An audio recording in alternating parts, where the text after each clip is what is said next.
जी बिस्मिल्लाहिर्रहमानिर्रहीम अस्सलाम वालेकुम जी नाजरीन तुसरे दे पे झोंक टीवी वसेब दी आवाज़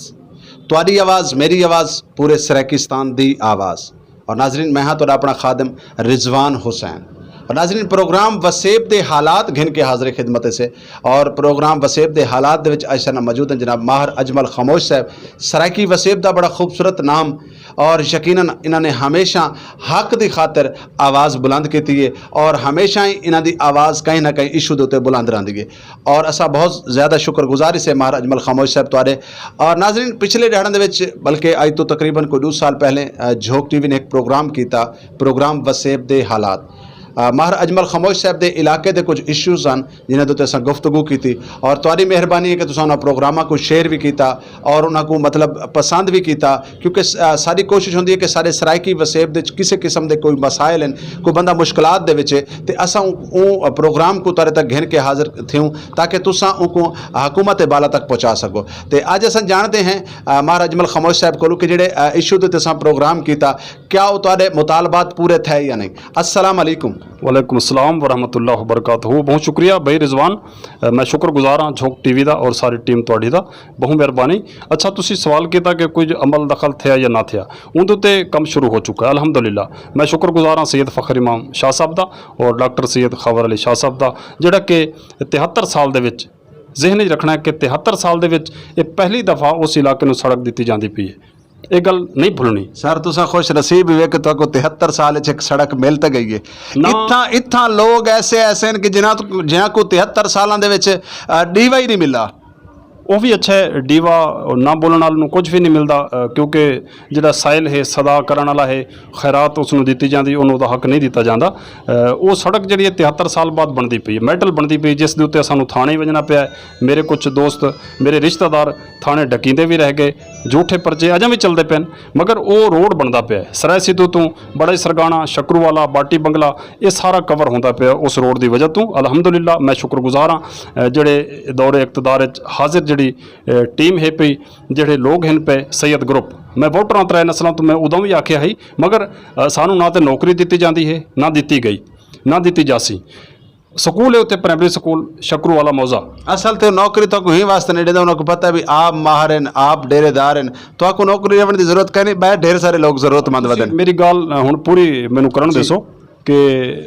नौकरी भी जरूरी है जीवन वास्ते रोड भी जरूरी है हस्पताल भी जरूरी है। अगर आवाम को तुसी वोट लैके MP MNA बन के कौमी असैम्बली या सूबाई असैम्बली जाते हो तो उत्थां मतलब है तुसी जवाब आवाम दे जवाब दे हो। वो जो स्कूल है प्राइमरी स्कूल उदा 300 फुट गलबन 300 फुट जोड़ा है वो सोलंग ब्रेक कर दिता गया है। अगर वो बजट ख़त्म ही हो गया पिछले बजट नहीं आ सकिया तो MP साहब मेहरबानी करन दरखास्त है साड़ी डॉक्टर सैयद खबर अली शाह साहब और डिप्टी कमिश्नर आगा जहीर अब्बास शिराजी साहब मेहरबानी करन मैं पहले भी दरखास्त कर चुका। वो जो सोलंग है उन्होंने पूरा किया जाए। स्टाफ अज भी उंजे मुसीबत बच्चे उंजे अज भी मुसीबत ये कदों हो सी। अच्छा 70-73 साल है सानू वो सड़क साड़ी हुण बनती पई है 2 नस्लां चली गई यानी कि अगली नस्ल उन चली गई असां गुजारी खड़े हैं पिछले आने वाले यह गल साडे वाली की रखसन कोई ना मेहरबानी की जाए। वोट अगर कौन किस नूं देंदा ये अगली गल है मगर उत्थे लाइट जी है वो भी कोई ना है अज भी कुछ इलाके मरहूम हैं। अच्छा जितों तक रकबे हैं उन्होंने लोगों के सैदां के सादात के वो सोलंग उतों तक गया है वो मैटल रोड उन्होंने रस्तियां नूं क्रॉस कर रहा है जिथे सैदां का रकबा है। जिहड़े बाकी गरीब आवाम तबका बैठा है वोट तो देंदे मगर वो ना सोलंग मंग सकते हैं ना उन्होंने मिलना है। वो जाके विजिट कर सकते हो तुसी मौजा शकरू वाला मौजा बड़े सरगाना अगर ये झूठ होवे तो एक परचा होरी मेरे उत्ते हो जासी।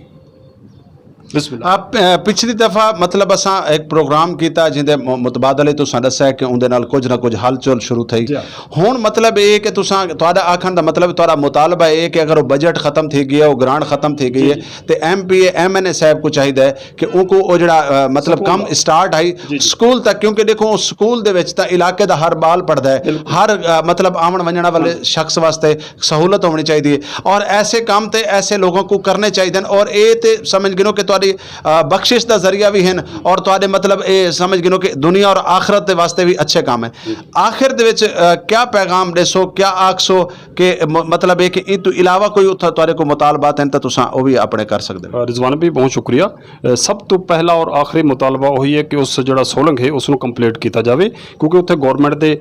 बाकी अफसरान भी जाते हैं सिर्फ स्कूल का स्टाफ नहीं जाता जोड़ा अफसर चैक करन जाता स्कूल के स्टाफ नूं वो भी तो उत्थों गुजर के जाता है मगर वो नौकरी बचाउण वास्ते नहीं बोल सकता मेरे को नौकरी गौरमेंट की होंदी मैं तुहाडे महक ते ना बोल रहा होंदा ये तयशुदा गल है वरना मेरी या उत्थों मैनूं चेंज कर दिता जाता या मेरी नौकरी खत्म कर दी जाती या परचा करा दिता जाता इस वास्ते मेहरबानी करके वो बच्चों नूं वो स्टाफ नूं मौजा शकरवाला का जो स्कूल है गौरमेंट प्राइमरी स्कूल गुल मुहम्मद वाला उसमें सहूलत दी जाए और बाकी मसलन नौकरी तो महरूम हैं लोग हस्पतालों तो महरूम हैं अगर हस्पताल कोई अमला है तो वह भी टावा टावा बैठा काम नहीं करता थाने के उत्ते अज भी परचे झूठे होंगे पे क्यों होंगे पे ने मैं इसका गवाह हाँ पिया एज ए जिम्मेदारी गल करता पिया ऐसा नहीं है तो रिकॉर्ड चेक कर लेना जाके इकट्ठे तुम मेरे नाल टीम भेजो थाने का रिकॉर्ड चेक करो कि कितने झूठे परचे होए उस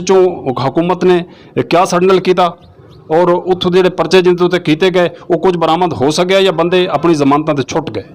अच्छा बार साहब मैं एक बई चीज़ जानना चाहता कि जो तुहाडा वो स्कूल है क्या वो स्कूल दे विच ज़रूरियात ज़िंदगी की जी सहूलतां हैं बच्चों दियां क्या वो प्रॉपर हैं उनकी तो कोई मुश्किलात नहीं किसी किस्म की रिजवान भाई वो ज़मीन भी असी ज़ाती तौर पर दी हुई है गौरमेंट नूं मार गुल मुहम्मद मरहूम उन्होंने अपनी ज़ाती ज़मीन दी स्कूल खुद मंजूर कराया तो उनके विच जिहड़ा रही गल बाकी हुण क्योंकि गौरमेंट की है बिल्डिंग मामलात उहदे च बाकी सहूलतां हैं अलहमदुलिल्लाह सिर्फ वो रस्ते का मसला है बारिश हो जाए थोड़ी जी भी स्टाफ 2-2 घंटे 4-4 पूरा दिन इंतजार करता है कि पानी रस्ते तो सुख सी तो असीं घर विसाएं बच्चे स्कूल की हाज़री पूरी नहीं कर सकते जी बहुत शुक्रिया बहुत मेहरबानी जी नाज़रीन साडे नाल गुफ्तगू करने पैन माहर अजमल खामोश साहब और अपने जड़ा आबाई गाँव है उत्थों के कुछ मसाइल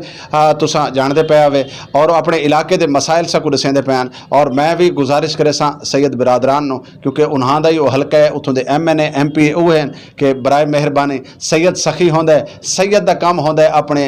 लोगों को अपने रियाया को अपने मतलब इर्द गिर्द रहने वाले लोगों को ख्याल रखना तो मेरी भी गुजारिश है वो इलाके के MNA MP साहब को कि बराए मेहरबानी ये जो स्कूल दी रोड का मसला है इनको हल किया वजे इन